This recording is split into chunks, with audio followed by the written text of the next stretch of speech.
Je ne sais pas si vous avez vu l'info, mais Yannick Sinner, Novak Djokovic, Jack Draper sont forfaits pour le Master 1000 de Toronto qui débute dimanche prochain. Et on a Alcaraz, la rumeur Alcaraz, qui devrait aussi les rejoindre et lui aussi être forfait au Master 1000 de Toronto. On parle du coup de ce cas d'absence, quand même, de grosse absence. On a le numéro 1 mondial, le 2 mondial, on a le meilleur joueur du monde et on a Jack Draper qui voilà, fait partie quand même du gratin du tennis en 2025. Avant de démarrer cette vidéo sur les Super Master 1000, les fameux Super Master 1000, je tiens à rendre hommage à Loïs Boisson qui a remporté hier son tout premier titre WTA à Hambourg. Alors oui, c'est un WTA 250, c'est la plus petite catégorie, enfin il y a les WTA 125, mais en tout cas dans le grand circuit c'est la plus petite catégorie des WTA, mais quand même, faut quand même le signaler, premier titre en carrière pour Loïs Boisson, 6 semaines après sa demi-finale à Roland-Garros. Elle montre que sur terre battue, c'est une très bonne joueuse, qu'elle est très dangereuse. En plus, ça a été des matchs assez compliqués, on a senti beaucoup de tension, notamment son deuxième tour contre Korpatch, on a senti que c'était quand même très compliqué. Même sa finale, elle est menée 4-0 double break, 5-2 double break, elle revient, elle met 7-5-6-3 à Bondard. Donc franchement, ouais, costaud Loïs Boisson, et sur terre battue, c'est très bien, 44e mondial aujourd'hui à l'heure où je vous parle. À la race, elle est 28e, en plus elle a aucun point à défendre vu qu'elle était blessée l'an dernier, donc ça veut dire qu'elle a absolument tout à gagner sur les tournois qui arrivent, et puis en plus elle peut faire des gros tournois. Qui dit gros tournoi dit gros points, même si elle va pas si loin que ça, c'est quand même des gros points.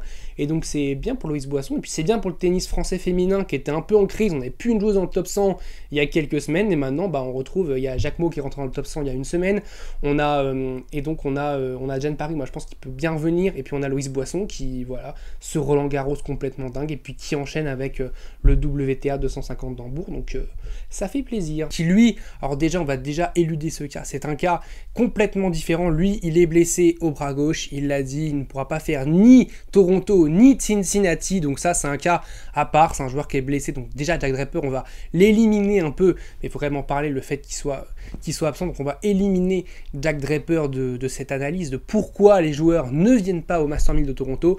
Jack Draper c'est complètement à part, il est blessé, donc ça il n'y a pas du tout de souci à se faire. On va évidemment parler de Sinner, d'Alcaraz et de Novak Djokovic. Alcaraz, ça devrait se confirmer dans les heures, les jours qui viennent, il ne devrait pas être de la partie à Toronto, et l'ATP l'a bien cherché, parce que l'ATP voulait créer ces super Master 1000 comme il y avait avant juste à Indian Wells et à Miami qui étaient sur 12 jours. Tous les autres Master 1000 étaient, eux, sur 7 jours, sur une semaine. Ça tenait sur une semaine, c'était très bien, on avait un tableau très condensé, très dense.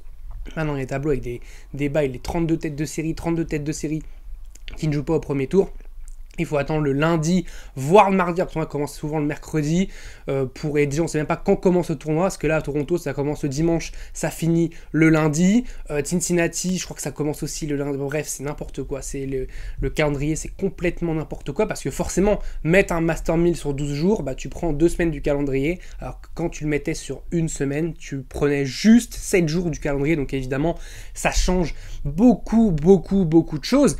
Et l'ATP, à vouloir créer ces super Master 1000, c'est tirer une super balle dans le pied, parce que les joueurs, ils ne viennent plus. C'est bien d'avoir un super Master 1000, c'est bien d'avoir un Master 1000 sur 12 jours, mais quand t'as pas les stars comme Sinner, comme Alcaraz, comme Djokovic, là quand même ces 3 joueurs là dont je parle, je pense qu'aujourd'hui ce sont les 3 joueurs qui te font vendre le plus de billets, et ces 3 joueurs là ne seront pas là à Toronto, donc ça fait quand même mal à Toronto, parce que Cincinnati après va être sur 2 semaines, donc évidemment les joueurs en fait choisissent entre Toronto et Cincinnati, sachant qu'il y a l'US Open qui démarre juste après, donc forcément Cincinnati c'est plus proche de l'US Open, en plus on reste aux États-Unis, donc on est un peu plus proche, même si Toronto c'est pas non plus hyper loin, mais voilà, on est plus proche de l'US Open en termes de date, donc évidemment on se met dans le rythme à Cincinnati va servir de tournoi de préparation pour l'US Open, donc voilà, tes Super Master 1000 pour l'ATP servent en fait de préparation, de tournoi de préparation pour les stars comme Sinner, comme Alcaraz, comme Djokovic, donc évidemment ça fait un peu tâche pour ce tournoi de Toronto. L'année dernière il y avait déjà un cas différent, c'est qu'il y avait les Jeux Olympiques juste avant, donc il y avait quasiment personne,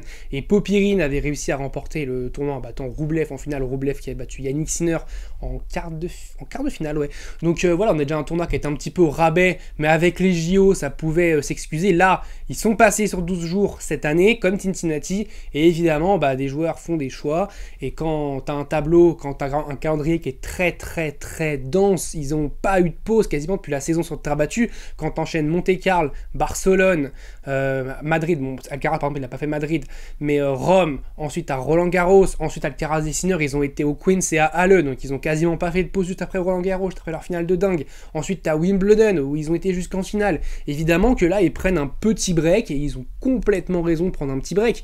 Mais du coup, c'est aux dépens de ces super Master 1000 qui ne sont plus super du tout et qui sont super moyens maintenant parce que l'intérêt est complètement moindre vu qu'on a pu ces trois grands noms. Djokovic, on peut dire le fait qu'il ait 38 ans, c'est normal qu'il choisisse ses tournois, il le fait depuis plusieurs années. Roger Federer à son âge l'avait fait, Rafael Nadal aussi en fin de carrière l'avait fait, mais Sinner et Alcaraz, c'est pas une question d'âge, c'est vraiment juste une question du fait que le calendrier soit trop dense, que ces Master 1000, ils aiment pas ça. D'ailleurs, les joueurs l'ont dit, beaucoup de joueurs disent on veut revenir sur ce format sur 7 jours parce que c'est beaucoup plus simple à comprendre. Voilà, dans un calendrier, on coche juste une semaine. Là, il faut cocher une semaine et demie. C'est plein de choses très compliquées. Alors oui, il y a plus de joueurs qui du coup peuvent faire ces Master 1000, mais au final, l'intérêt il est moins bien. J'ai l'impression qu'il y a moins de billets qui sont vendus. Alors, aussi normalement tu vends plus de billets parce que tu as plus de jours, mais j'ai l'impression que tu as des tribunes vides en début de quinzaine, c'est terrible. Et en fait ils ont voulu créer leur grand chelem à eux, vu que les grands chelems appartiennent à l'ITF et pas à l'ATP.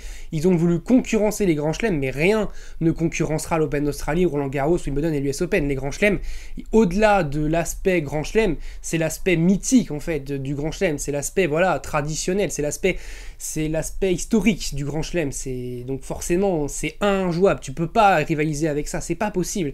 Et je pense qu'ils se sont trompés là-dessus les Master 1000, ils auraient dû rester sur 7 jours. Maintenant, alors est-ce qu'ils peuvent faire machine arrière? J'ai l'impression que c'est très compliqué, mais si beaucoup de joueurs commencent à boycotter certains Master 1000, certains super Master 1000, peut-être que la machine arrière peut se faire, mais le problème c'est que si pour eux ça reste rentable de rester sur 12 jours, ils resteront sur 12 jours, ça c'est pas un souci, si jamais ils sont de l'argent là-dessus, ils resteront évidemment sur 12 jours, il n'y aura aucun souci à se faire pour eux.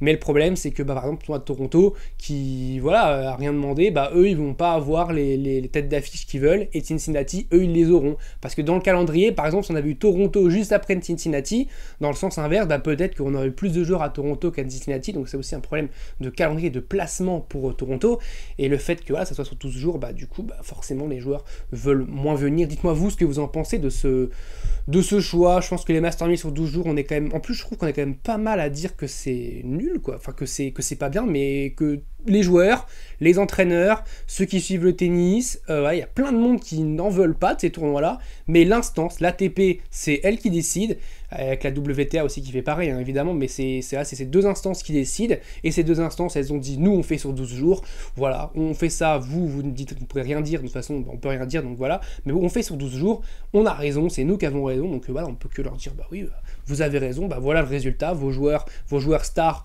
ne viennent pas pour des raisons qui ne sont pas des raisons de blessure, voilà, il faut le redire. Jack Draper, oui, c'est parce qu'il est blessé, il l'a confirmé, mais Novak Djokovic, Carlos Alcaraz et Yannick Sinner, c'est pour des raisons qui ne sont pas des raisons de blessure, donc ça pose aussi un petit souci. Dites-moi ce que vous avez pensé de cette vidéo. Je vous dis salut à tous. N'hésitez pas à liker, à commenter, à vous abonner, à vous dire ce que vous pensez justement de ces Master 1000, de ce tournoi de Toronto qui...